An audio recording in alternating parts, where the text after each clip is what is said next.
Assalamualaikum warahmatullahi wabarakatuh. Alhamdulillahirabbil alamin wa bihi nasta'inu ala umuri dunya waddin wa ala alihi washabihi ajmain, amma ba'du.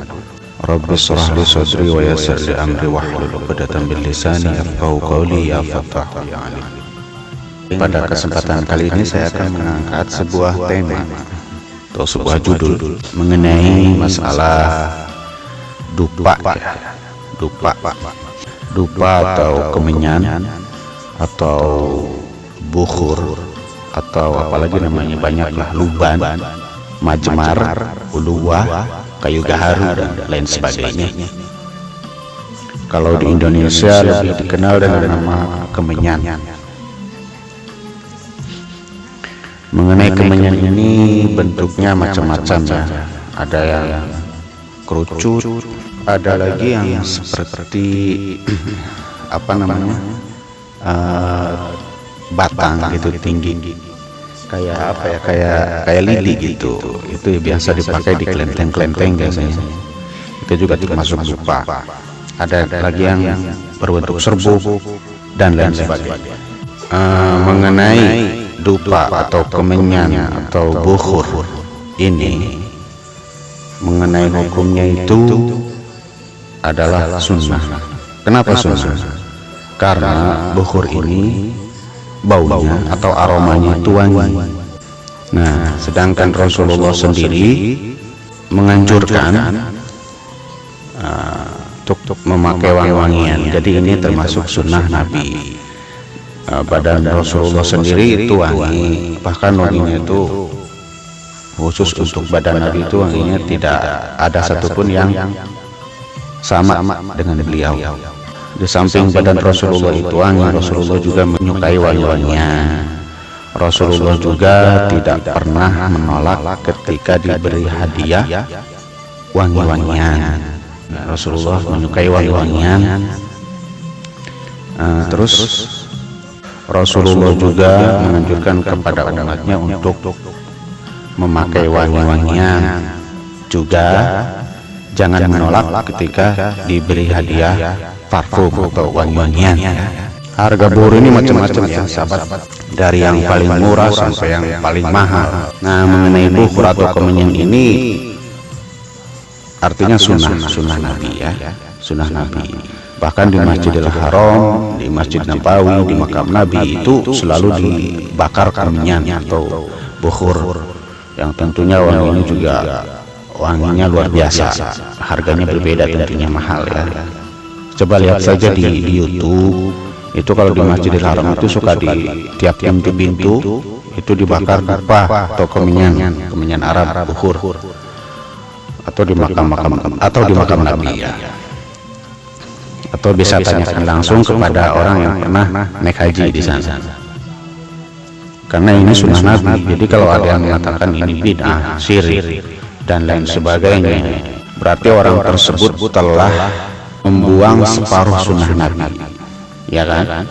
Dupa kemenyan itu kan wangi. Rasulullah suka wangi-wangian. Rasulullah badannya wangi. Rasulullah tidak menolak ketika diberi hadiah parfum wangi-wangian. Juga Rasulullah menganjurkan untuk memakai wangi-wangian. Hanya karena alatnya beda, sampai dia kaum ya kayak gitulah, sampai membid'ahkan wangian.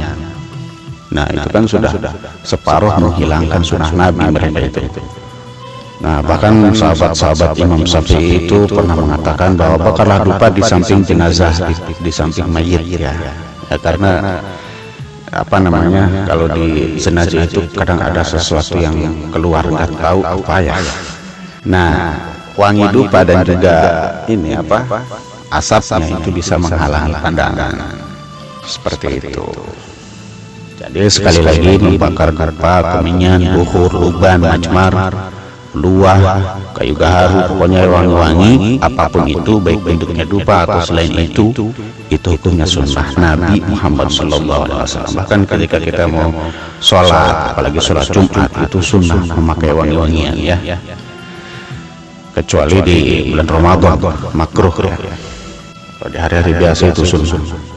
Nah, terus kalau ada pertanyaan gini dari kaum Wahabi, mereka yang membid'ahkan dan mensyirikkan, lah bagaimana dengan dukun-dukun yang membakar kemenyan? Nah, saya jawab di sini ya. Dukun atau ya paranormal yang aliran ilmu hitam, bukannya ahli hikmah yang suka sholat, wirid dan lain sebagainya. Dukun lah, dukun ilmu hitam. Itu kan suka membakar kemenyan juga. Apakah itu termasuk sunnah juga? Nih, saya mau cerita. Waktu kecil saya itu sering dulu mencium aroma kemenyan ya. Aroma kemenyan yang dibakar oleh dukun-dukun itu. Tapi sahabat tentu tahu perbedaan wangi dukun dan dupa-dupa yang dibakar para habaib atau para ahli hikmah, para tabib, itu berbeda sekali wangi kemenyan yang dibakar oleh para dukun ini wanginya sangat tidak enak, bahkan disebutnya bau kemenyan. Karena apa ya? Karena baunya tidak enak. Beda dengan gaharu, bukhur, dupa yang wanginya enak, berbeda. Maka disebutnya wangi dupa. Kalau yang dibakar dukun itu karena bau, maka disebut bau kemenyan ya, karena baunya sangat tidak enak. Ya, hidung siapa saja bisa mengukur mana bau yang wangi, mana aroma yang wangi, mana aroma yang bau tidak enak. Itulah mengapa dukun-dukun itu kebanyakan dibantu oleh para jin-jin kafir ya, karena kemenyan yang dibakarnya juga beda. Minimal kalau jin muslim itu jin muslimnya fasik ya. Nah, ini perlu satu lagi sahabat ketahui, bahwa di samping Rasulullah menyukai, di samping ini adalah sunnah membakar dupa yang wangi tentunya ya, malaikat juga suka wangi-wangian, termasuk dupa ini ya kan. Sehingga ketika kita sedang sholawatan di majelis zikir, di majelis sholawat, majelis ilmu, atau kita sedang wiridan, kita membakar dupa, itu sangat bagus sekali.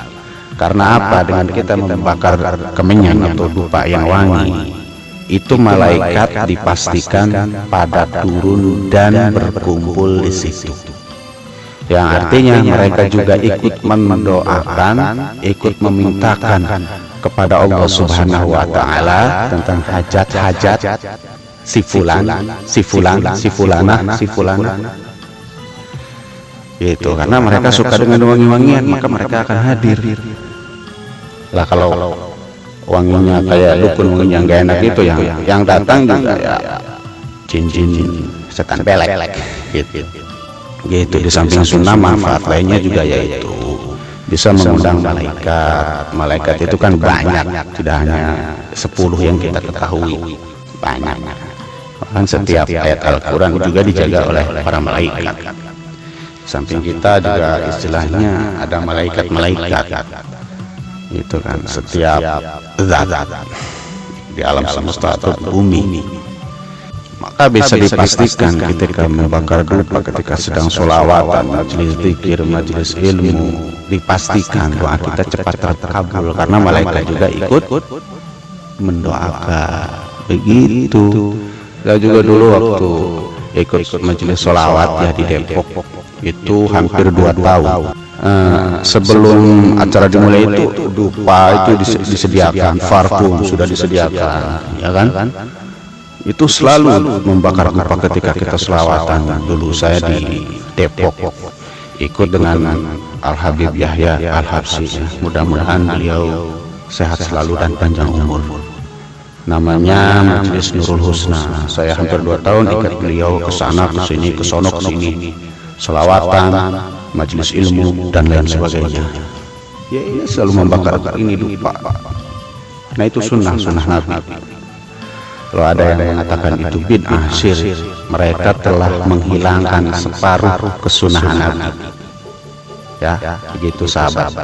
Jadi sekali lagi, kalau memang biayanya belum ada, duitnya belum ada duitnya sedikit, ya nggak apa-apa beli yang murah kayak saya. Ini murah, berapa?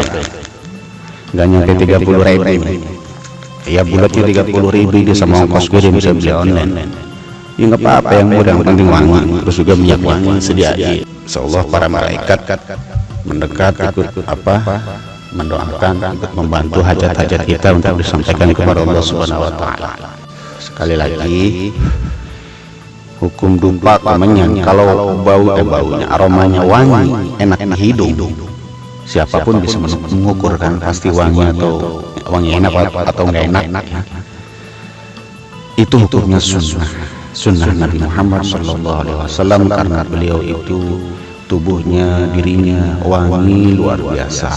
Beliau itu suka wangi-wangian dan tidak pernah menolak ketika dihadiahi parfum atau wangi-wangian. Juga Rasulullah menganjurkan umatnya untuk wangi-wangian dan menjaga kebersihan badan, lahir, dan juga batin.